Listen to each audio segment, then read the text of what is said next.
Hablar hoy de la situación económica de Europa creo que exige reconocer que por fin, después de 7 años de crisis, Europa empieza a crecer, en particular la eurozona, que es el entorno económico más inmediato.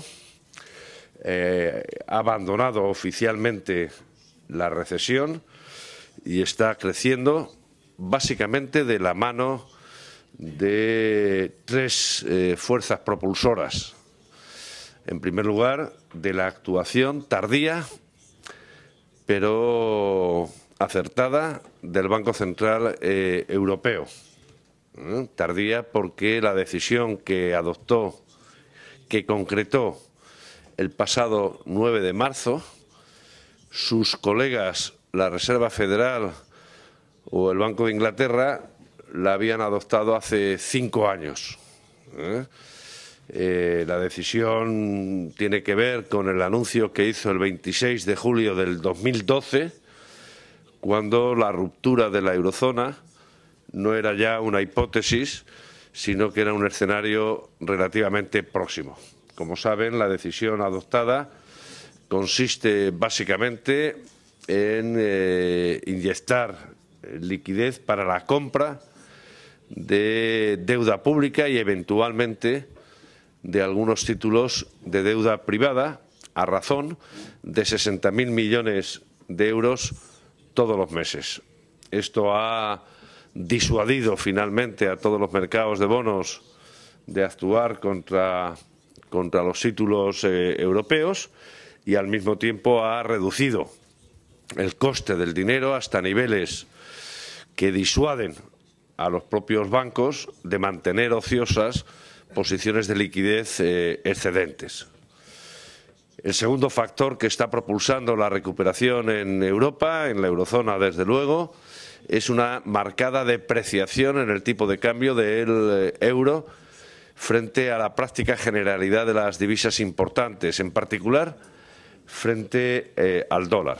Y es una consecuencia de la decisión primera, es una consecuencia de esa política monetaria claramente estimuladora del Banco Central Europeo. Y el tercer factor que está soportando la recuperación en la eurozona es también un factor exógeno, un factor no previsto hace apenas medio año, que es una caída en el precio de la principal materia prima, en el precio del petróleo, y que está originando efectos particularmente favorables en aquellas economías más dependientes de las importaciones de hidrocarburos, desde luego en una economía como la española. La caída en el precio del petróleo es el equivalente a una significativa reducción de impuestos, evita la transferencia de renta que las empresas hacen al exterior y, desde luego, estimulan las decisiones de gasto también por parte de las familias.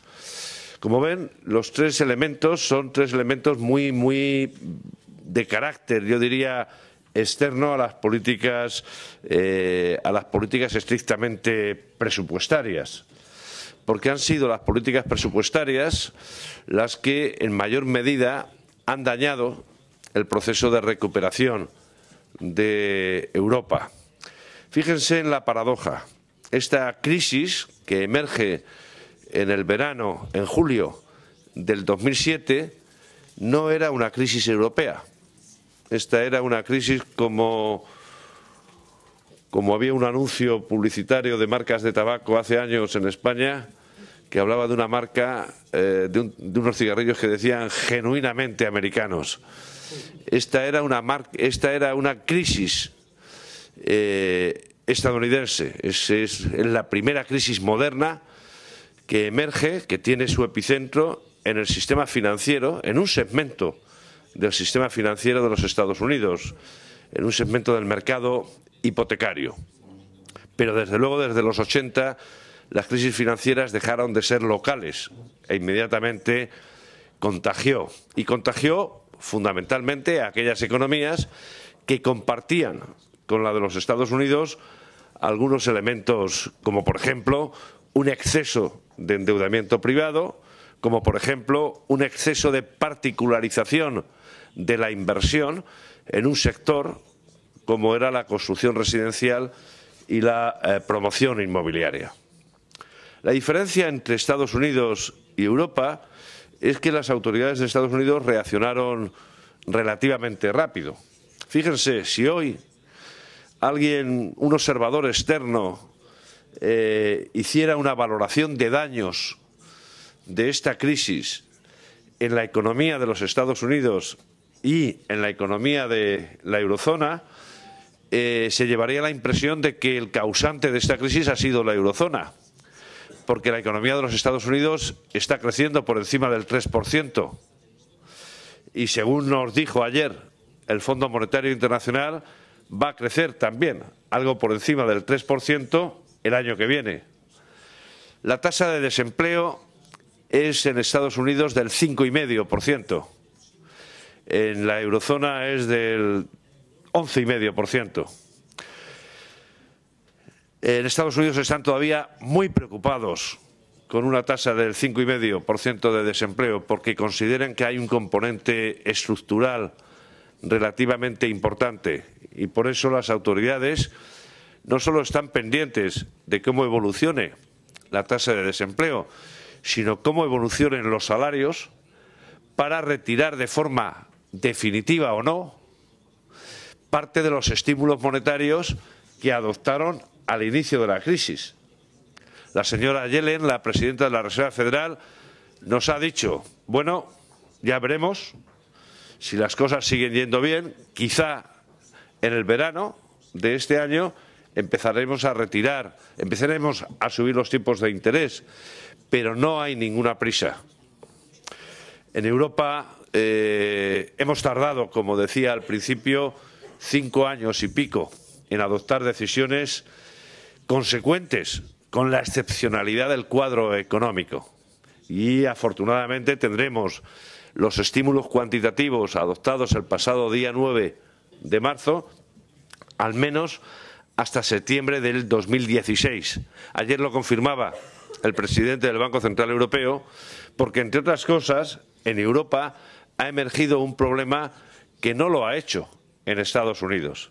Y es que por primera vez le hemos visto las orejas al lobo de la deflación.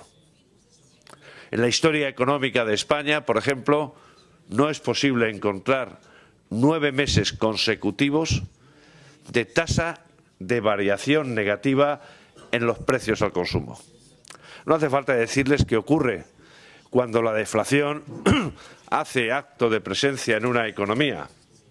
Los historiadores nos remiten a lo que ocurrió en la Gran Depresión, pero quizá la experiencia más próxima es lo que ha ocurrido durante década y media en Japón, cuando los precios caen de forma sucesiva, las decisiones de gasto se posponen, lógicamente, porque se presume que los precios pueden estar incluso más bajos el mes que viene que ahora.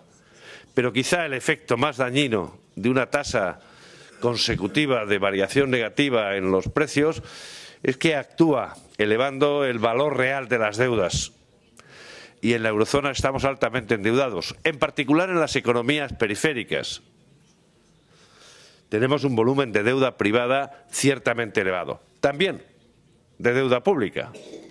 Pero me atrevería a decir que lo inquietante ahora es aligerar el peso de la deuda privada con el fin de que se normalice cuanto antes la inversión y el gasto en consumo de las familias. El tercer elemento de ese cuadro de contraste entre los resultados en Estados Unidos y en la eurozona tiene que ver con la tasa de natalidad, empresarial. Y es que en la eurozona han muerto más empresas de las que han nacido, mientras que en los Estados Unidos no. Como consecuencia, básicamente, de una doble etiología, de asfixia. Asfixia por falta de demanda, pero sobre todo asfixia financiera. Y es que el sistema bancario, el sistema financiero de la Unión Monetaria, de la eurozona, está altamente bancarizado. Ustedes saben que hay dos tipologías básicas de sistemas financieros en el mundo, aquellos basados en los mercados de capitales, en la financiación directa, con una menor presencia, con un menor protagonismo de los intermediarios bancarios convencionales, y aquellos otros en los que son los intermediarios bancarios convencionales los dominantes. En Europa, la crisis tomó una forma de crisis bancaria y eso hizo que la primera reacción fuera la contracción del crédito. Ahora empezamos a ver señales en la eurozona, en algunos países todavía no, de recuperación, de entrada en un territorio positivo del crecimiento del crédito. Para bien, en algunos momentos, para mal ahora, el exceso de bancarización de la eurozona ha agravado de forma notable la crisis. Y frente a este cuadro, frente al cuadro de bajo crecimiento, elevado desempleo y desaparición de empresas, en España existen hoy 300 y pico, casi 400.000 empresas menos de las que había en 2007, y no son todas las pertenecientes al sector de la construcción residencial o de la promoción inmobiliaria las que han desaparecido. Han desaparecido empresas en fases de crecimiento, en sectores, en algunos casos, intensivos en conocimiento, que por falta de la oxigenación financiera, lógicamente, desaparecieron. La razón básicamente es la desigual aplicación de políticas económicas. No hay otra. En Estados Unidos tuvieron suerte y la memoria de lo que había ocurrido en la Gran Depresión, de las indefiniciones a la hora de adoptar políticas de estímulos, estaban muy presentes. A pesar de ser una administración conservadora, a pesar de tener en la Reserva Federal a un presidente, Ben Bernanke, que no es precisamente un keynesiano, este último, afortunadamente para ellos, era uno de los académicos vivos que más y mejor ha estudiado lo que ocurrió en la Gran Depresión. Por eso no dudó. Por eso la Reserva Federal bajó el precio del dinero a niveles próximos a cero y rápidamente adoptó estímulos cuantitativos como los que ahora, hace un mes, ha adoptado el Banco Central Europeo. Por eso tampoco le tembló la mano a la hora de nacionalizar bancos, compañías de seguros o ayudar a sectores importantes en la actividad económica como eran los articulados en torno a Detroit, el sector del automóvil, sin ir más lejos. Pero en Europa no. En Europa empezamos a dudar sobre si era pecado venial o pecado mortal adoptar políticas de estímulo y optamos justo por lo contrario. Optamos por la adopción de políticas procíclicas.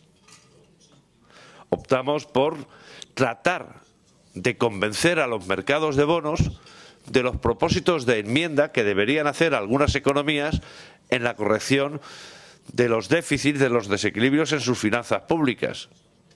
Y el resultado, lógicamente, es que las economías contrajeron mucho más el ritmo de crecimiento y al día de hoy se da la paradoja, bueno, se da un resultado esperado hace 6 años, como es que las economías que adoptaron decisiones más intensivas en la restricción del gasto, de la inversión pública o incluso en la elevación de impuestos, son las economías que más deuda pública tienen. Lo ha demostrado el profesor Paul de Grove de la London School of Economics. La austeridad no solamente era expansiva, como algunos colegas legitimadores de esa estrategia trataron de demostrar, sino que ha sido absolutamente recesiva, contractiva. Y el resultado al que nos enfrentamos hoy es una eurozona en proceso de recuperación, pero con unos daños muy importantes. Lo relevante no es que las economías, algunas economías, estén repuntando ahora. Lo relevante es mantener un ritmo de crecimiento aceptable en los próximos 2 o 3 años. Y eso va a ser difícil si no se restauran rápidamente los daños originados por esta crisis. Y los daños lo han sido en las 3 formas, en las 4 formas de capital con las que una economía puede restaurar rápidamente el ritmo de crecimiento. En el capital físico, la inversión, la formación bruta de capital fijo en las empresas ha caído de forma muy significativa en buena parte de las empresas de la eurozona. Entre otras cosas, porque todavía hay un exceso de capacidad instalada. No se ha invertido poco y se ha renovado poco la capacidad productiva de las empresas. En capital humano, ¿qué les voy a decir a ustedes? Hemos enviado al desempleo a importantes contingentes de población y en algunas economías el componente de paro de larga duración ha ido creciendo de forma significativa. No hace falta decirles que cuando la gente está desempleada, el riesgo de desempleo tecnológico, el riesgo de que las cualificaciones, las habilidades estén sujetas, expuestas a la obsolescencia, es ciertamente elevado. En Europa, además, tenemos un componente de paro juvenil que está en niveles históricos, cercanos en el promedio al 24%, pero hay economías como la nuestra que están significativamente por encima del 50%. El capital humano hemos originado también otro daño muy importante, que es el aumento de la desigualdad. Un aumento de la desigualdad que ha afectado a quienes menos capacidad tienen para digerir la elevada deuda que hay en algunos países. La desigualdad ya se había ensanchado en algunos países de la eurozona hasta 2008, con datos de la OCDE, pero el elevado desempleo y la caída de los salarios en términos reales en algunos países ha hecho que esa desigualdad sea todavía mucho más amplia. Y la evidencia, la observación empírica, nos dice que más allá de otro tipo de consideraciones, la desigualdad no es rentable. No es rentable, ni siquiera para los propios oferentes, para las propias empresas. Se ha creado una tercera categoría de daños en una modalidad de capital muy relevante, que es el capital tecnológico. En la eurozona, particularmente en los países más afectados por esas decisiones de austeridad, se ha sacrificado como una de las primeras partidas la inversión en investigación y desarrollo. La inversión en la generación de economías de red a través del fomento de las tecnologías de la información o de la comunicación. Va a tardar tiempo en recuperarse esta inversión. O dicho de otra forma, va a tardar tiempo en renovar Europa, la eurozona, sobre todo las economías periféricas, ventajas competitivas que no sean las propias de economías en desarrollo, basadas fundamentalmente en el bajo coste del factor trabajo. En el bajo coste del factor trabajo, una economía puede competir, puede tratar de apalancar la salida de la crisis, pero no puede competir de forma sostenida a lo largo del tiempo. Si no hay una dotación de ventajas competitivas más directamente basadas en dotaciones tecnológicas medias, altas, será difícil, lógicamente, mantener un ritmo de crecimiento, por ejemplo, como el que la economía española puede hacer este año. El propio Fondo Monetario Internacional ya nos decía ayer que la economía española hará una inflexión el año que viene y no volverá a crecer por encima del 2% hasta el 2020. Y es que, más allá de otro tipo de consideraciones, si en lo que basamos la competitividad es en eso que se ha dado en denominar devaluación interna, sin más fortalecimiento en la calidad de la oferta de la economía, no se llega. Nos exponemos a la competencia que siempre habrá de economías con un factor trabajo mucho más barato que el nuestro. Y la cuarta categoría de capital que ha sido dañada durante la crisis es eso que los nuevos macroeconomistas llaman el capital social. Es el basado en la confianza. En la confianza entre la gente, para poder hacer transacciones económicas sin necesidad de una gran complejidad contractual, pero sobre todo en la confianza en las instituciones. Y es que Europa ha quedado muy dañada en sus instituciones.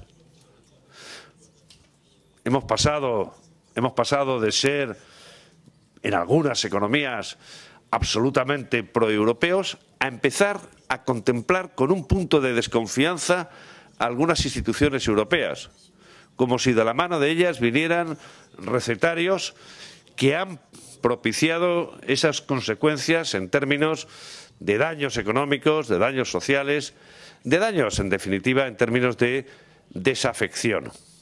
La confianza en las instituciones, desde los supervisores financieros, los bancos privados, las propias instituciones europeas, es manifiesta. Y es un error, porque Europa tiene que seguir, porque la idea de Europa es una muy buena idea. Y, en mi opinión, la idea de una moneda única en Europa también es una buena idea. No tiene por qué haber una asociación estrecha entre moneda única y políticas distantes de la racionalidad económica. Para nada.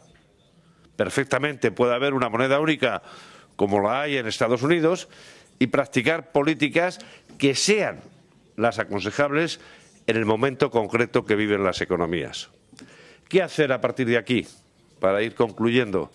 Bueno, quizá observar las mejores prácticas. No hace falta hacer grandes alardes ni ideológicos ni imaginativos. Y es decir, ¿qué ha funcionado en Estados Unidos? Han funcionado políticas de demanda. Bueno, es el momento de la adopción de políticas de demanda, básicamente en dos ámbitos. Uno, en el ámbito monetario. Dejar que el Banco Central Europeo haga su trabajo y que en el seno de su Consejo de Gobierno no haya ningún tipo de obstáculo como el que ha habido hasta hace poco.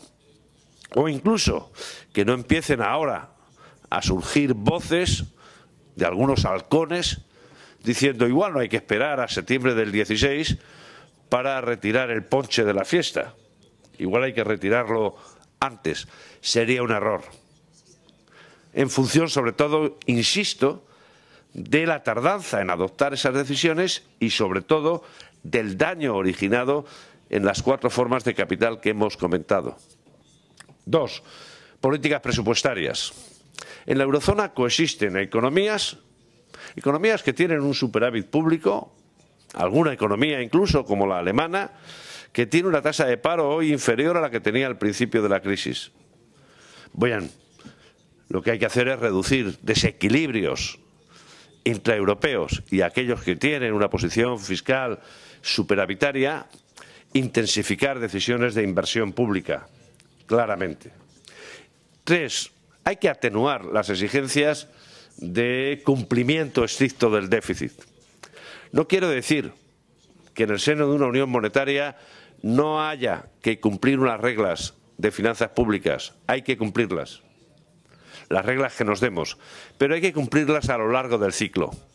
Uno no se puede empeñar en cumplir objetivos de déficit público con el mismo rigor en una fase expansiva de la economía que en una fase recesiva o con una fase de consolidación del crecimiento. 4. Hay que hacer inversión común. El presidente de la Comisión enunció bien cuando llegó la conveniencia de llevar a cabo un programa de inversión común. Un programa que tuviera como destino básicamente industrias de red, de interconexión eléctrica, de redes tecnológicas, de fomento de la natalidad empresarial, que contribuyera, 1, a aumentar la demanda y el empleo, y 2, a mejorar las condiciones en las que las empresas actúan, a mejorar en definitiva la productividad. Eso es bueno. Empezó a ser ya mucho más tímido en la cantidad asignada, 315.000 millones de euros.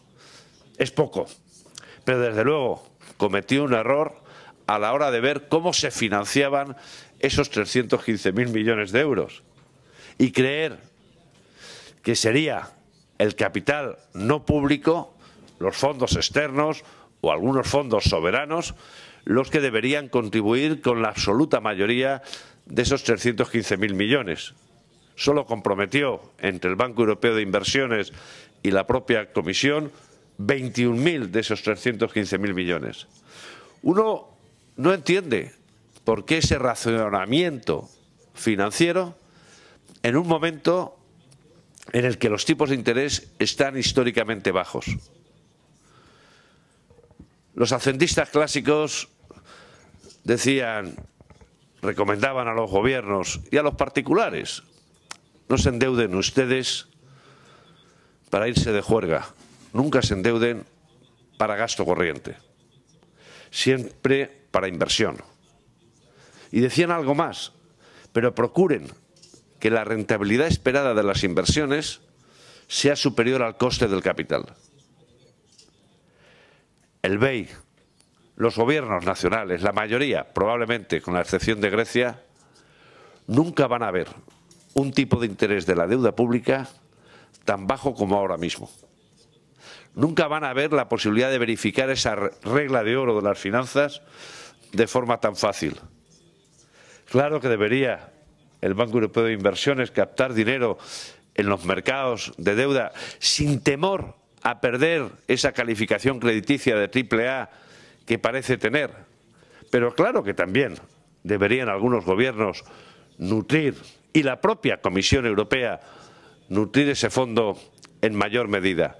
Haciéndolo, además, se conseguiría vertebrar mucho más el mercado único, la idea de Europa, porque el propósito del destino de esas inversiones es sensato, es fortalecer las industrias de red, es en última instancia fortalecer la idea de mercado único, de mercado interior, es reducir, en definitiva, ese grado de desafección que hoy existe entre empresarios, sobre todo pequeños y medianos empresarios y familias, en relación a la idea de Europa.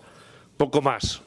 En el caso de algunas economías, qué duda cabe que esos estímulos a la demanda son absolutamente necesarios para mantener la velocidad como crucero, la velocidad en el repunte. Hay un último elemento que tiene que ver con la propia gestión inacabada de la crisis en la eurozona.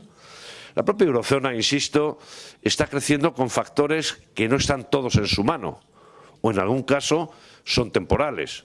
Los estímulos del Banco Central Europeo, el tipo de cambio del euro y un precio del barril de petróleo que ya veremos cuánto tiempo aguanta en los niveles que lo estamos viendo. Pero va a depender también de un entorno geopolítico que o no controla o ha contribuido incluso a dañarlo, como es el conflicto en Ucrania. Y algo muy cercano, que es una crisis griega. Una crisis griega que no está en modo alguno resuelto. Cuando venía en el coche para acá veía el pronunciamiento del ministro de Finanzas alemán ayer y hoy, unas horas más tarde, del Fondo Monetario Internacional. No disposición a flexibilizar la posición negociadora con Grecia. Grecia debe el 175% de su PIB y Grecia no puede pagar. Vamos, Grecia o cualquier otra economía que estuviera en una situación similar. Grecia ha perdido, en términos de PIB, el 25, el 26% de lo que producía antes de la crisis. Y el tipo de interés con el que hace un rato los mercados de bonos estaban cotizando la deuda a 3 años, no hablo del 10 años, la deuda pública a 3 años de Grecia superaba el 24%. Estaban cotizando un desenlace malo. Estaban cotizando un desenlace malo. Grecia no puede pagar. O se va a un esquema de renegociación de la deuda similar al que en su momento propuso el ministro de Economía griego, de vinculación del servicio de la deuda al crecimiento de la economía,